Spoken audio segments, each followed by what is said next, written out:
யாத்ராகமம் 23ஆம் அதிகாரம். அபாண்டமான சொல்லை ஏற்றுக்கொள்ளாயாக, கொடுமையுள்ள சாட்சிக்காரனாய் இருக்க ஆகாதவனோடே களவாயாக, தீமை செய்ய திரளான பேர்களை பின்பற்றாதிருப்பாயாக, வழக்கிலே நியாயத்தை புரட்ட மிகுதியானவர்களின் பட்சத்தில் சாய்ந்து உத்தரவு சொல்லாதிருப்பாயாக, வியாச்சியத்திலே தரித்திரனுடைய முகத்தை பாராயாக, உன் சத்ருவின் மாடாவது அவனுடைய கழுதையாவது தப்பிப்போக கண்டால் அதை திரும்ப அவனிடத்தில் கொண்டு போய் விடுவாயாக. உன்னை பகைக்கிறவனுடைய கழுதை சுமையோடே விழுந்து கிடக்க கண்டாயானால் அதற்கு உதவி செய்யாதிருக்கலாமா? அவசியமாய் அவனோடே கூட அதற்கு உதவி செய்வாயாக. உன்னிடத்தில் இருக்கிற எளியவனுடைய வியாச்சியத்தில் அவனுடைய நியாயத்தை புரட்டாயாக. கள்ள காரியத்துக்கு தூரமாயிருப்பாயாக. குற்றமில்லாதவனையும் நீதிமானையும் கொலை செய்யாயாக. நான் துன்மார்க்கனை நீதிமான் என்று தீர்க்க மாட்டேன். பரிதானம் வாங்காதிருப்பாயாக. பரிதானம் பார்வை உள்ளவர்களை குருடராக்கி நீதிமான்களின் வார்த்தைகளை புரட்டும்.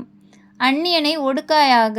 எகிப்து தேசத்தில் அந்நியர்களாய் இருந்த நீங்கள் அந்நியனுடைய இருதயத்தை அறிந்திருக்கிறீர்களே. 6 வருஷம் நீ உன் நிலத்தில் பயிரிட்டு அதன் பலனை சேர்த்துக்கொள்.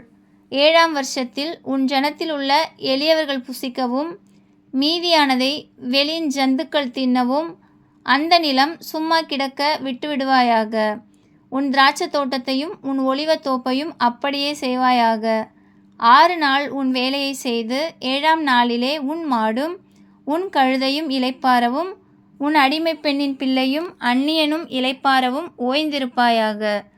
நான் உங்களுக்கு சொன்னவைகள் யாவற்றிலும் சாவதானமாயிருங்கள். அந்நிய தேவர்களின் பேரை சொல்ல வேண்டாம். அது உன் வாயிலிருந்து பிறக்க கேட்கப்படவும் வேண்டாம். வருஷத்தில் 3 தரம் எனக்கு பண்டிகை ஆசரிப்பாயாக. புளிப்பில்லா அப்ப பண்டிகையை கொண்டாடி நான் உனக்கு கட்டளையிட்டபடியே ஆபீப் மாதத்தின் குறித்த காலத்தில் 7 நாள் புளிப்பில்லா அப்பம் புசிப்பாயாக. அந்த மாதத்தில் எகிப்திலிருந்து புறப்பட்டாயே, என் சந்நிதியில் வெறுங்கையாய் வரவேண்டாம். நீ வயலில் விதைத்த உன் பயிர் வேலைகளில் முதற்பலனை செலுத்துகிற அறுப்புக்கால பண்டிகையையும், வருஷ முடிவிலே நீ வயலில் உன் வேலைகளின் பலனை சேர்த்து தீர்ந்தபோது சேர்ப்புக்கால பண்டிகையையும் அசரிப்பாயாக.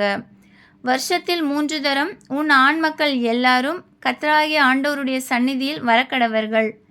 எனக்கிடும் பலியின் இரத்தத்தை புளித்த மாவுடன் செலுத்த வேண்டாம். எனக்கிடும் பலியின் கொழுப்பை விடியற்காலம் வரைக்கும் வைக்கவும் வேண்டாம். உன் நிலத்தில் முதல் விளைச்சல்களில் முதற்கனியை உன் தேவனாகிய கர்த்தருடைய ஆலயத்துக்கு கொண்டு வருவாயாக. வெள்ளாட்டுக்குட்டியை அதன் தாயின் பாலிலே சமைக்க வேண்டாம். வழியில் உன்னை காக்கிறதற்கும் நான் ஆயத்தம் பண்ணின ஸ்தானத்துக்கு உன்னை கொண்டு போய் சேர்க்கிறதற்கும் இதோ நான் ஒரு தூதனை உனக்கு முன்னே அனுப்புகிறேன்.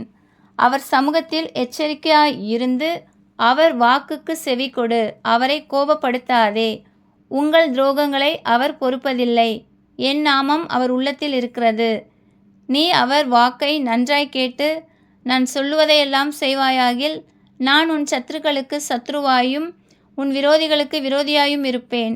என் தூதனானவர் உனக்கு முன் சென்று எமோரியரும் ஏத்தியரும் பெரிசியரும் கானானியரும் ஏவியரும் எபூசியரும் இருக்கிற இடத்துக்கு உன்னை நடத்தி கொண்டு போவார். அவர்களை நான் அதம் பண்ணுவேன். நீ அவர்களுடைய தேவர்களை பணிந்து கொள்ளாமலும் சேவியாமலும் அவர்கள் செய்கைகளின்படி செய்யாமலும் அவர்களை நிர்மூலம் பண்ணி அவர்களுடைய சிலைகளை உடைத்து போடுவாயாக. உன் தேவனாகிய கர்த்தரையை சேவிக்க கடவீர்கள். அவர் உன் அப்பத்தையும் உன் தண்ணீரையும் ஆசீர்வதிப்பார். வியாதியை உன்னிலிருந்து விலக்குவேன். கர்ப்பம் விழுகிறதும் மலடும் உன் தேசத்தில் இருப்பதில்லை. உன் ஆயுசு நாட்களை பூரணப்படுத்துவேன். எனக்கு பயப்படும் பயத்தை உனக்கு முன் செல்லும்படி செய்வேன். நீ செல்லும் இடமெங்கும் உள்ள ஜனங்கள் எல்லாரையும் கலங்கடித்து உன் சத்துருக்கள் எல்லாரையும் முதுகு காட்ட பண்ணுவேன். உன் முகத்திற்கு முன்னின்று ஏவியரையும் கானானியரையும் ஏத்தியரும் துரத்திவிட குளவிகளை உனக்கு முன்னே அனுப்புவேன்.